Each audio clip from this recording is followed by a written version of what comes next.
Dalam jumpa persnya Selasa pagi, Menteri Pariwisata Arief Yahya yang didampingi Chairman PATA Indonesia Chapter SD Darmono dan Kadis Budpar DKI Purbahutapea mengatakan setelah diselenggarakan di Bangalore, India pada tahun 2015 ini, pameran perdagangan PATA Travel Mart 2016 akan digelar di Jakarta. Rencananya pameran ini akan diikuti oleh sekitar 600 penjual dari 31 negara dan 1.000 pembeli dari 49 negara.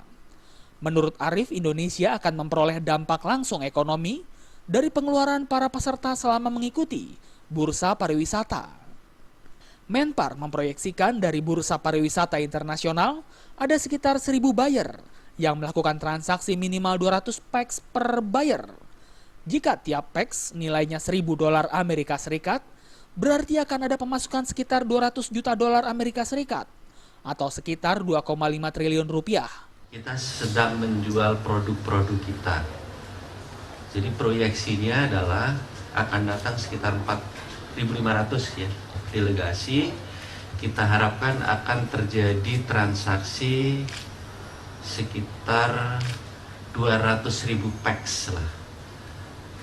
Yang kalau satu PAX itu ada pemasukan sekitar 200 juta US dollar atau sekitar 2,5 triliun rupiah.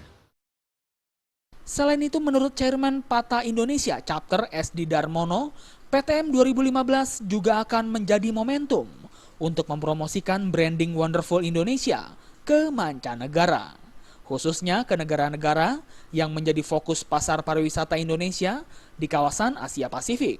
PATA didirikan tahun 52 dan mempunyai anggota di 189 negara di seluruh dunia, yang kalau tiap negara itu mempromosikan ke negaranya masing-masing, mendatangkan 10.000 turis saja per tahun, itu adalah sudah 2 juta orang dari hanya 10.000 orang per negara kalau dipromosikan. Dan itu mestinya dengan adanya PATA Mart ini, datanglah kurang lebih 5.000 pemain pariwisata, yaitu para travel agents yang akan datang ke sini untuk mengadakan transaksi.